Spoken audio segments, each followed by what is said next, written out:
चलो बच्चों, let's read the question. The question says, in a YDSE, that is Young's double slit experiment, light of wavelength lambda 5000 degree Armstrong is used, which emerges in phase from two slits at a distance d is equals to 3 into 10 to the power minus 7 meter apart. A transparent sheet of thickness t is equals to 1.5 into 10 to the power minus 7 meter is refractive index n is equal to 1.17 is placed over one of the slits. Where does the central maxima of the interference now appear? तो यहाँ पर हमारे पास एक double slit experiment का दिया हुआ है जिसमें हमने एक लाइट है वेवलेंथ 5000 डिग्री आर्मस्ट्रॉन्ग की जिसको हमने यूज किया है।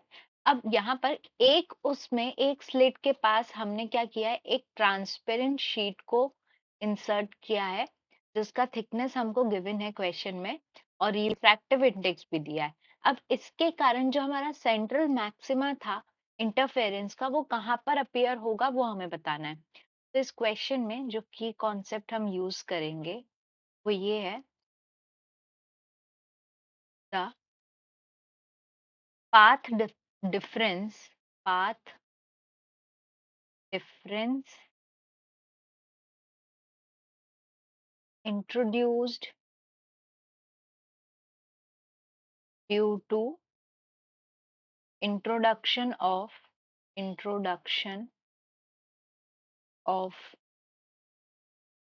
transparent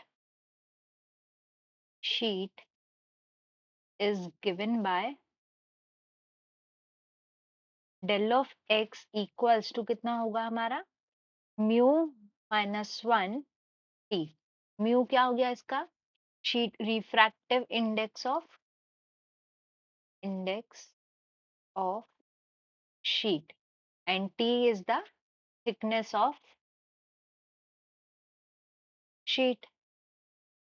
क्वेश्चन में इनकी वैल्यू हमको दी हुई है, दिस इज 1.17 और thickness 1.5 into 10 to the power -7 metre है।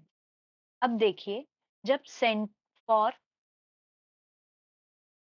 सेंट्रल मैक्सिमा टू ऑक्यूपाई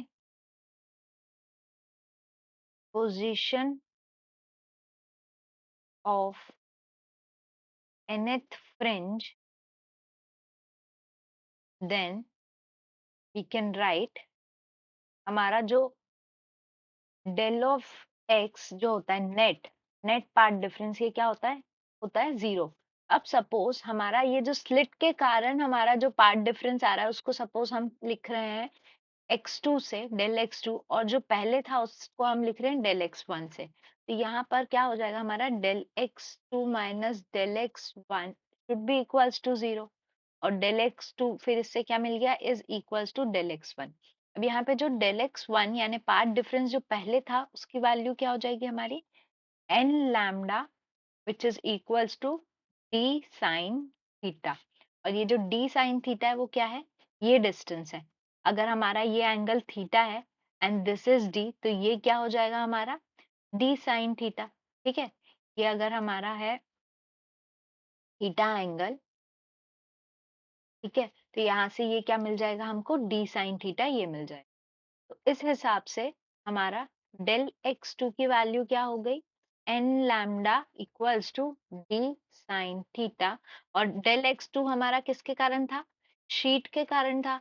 उसकी वैल्यू हमने पहले ही की कॉन्सेप्ट में लिख ली थी, it was mu -1t is equals to, यहाँ से हम डायरेक्ट लिख रहे हैं d साइन थीटा।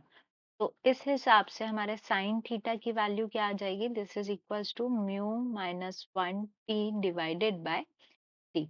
अब इसमें अगर हम वैल्यूज पुट करते हैं, म्यू की वैल्यू क्या थी 1.17 minus 1 multiplied by 1.5 into 10 to the power -7 whole divided by कितना हो जाएगा 3 इंटू 10 टू द पावर -7।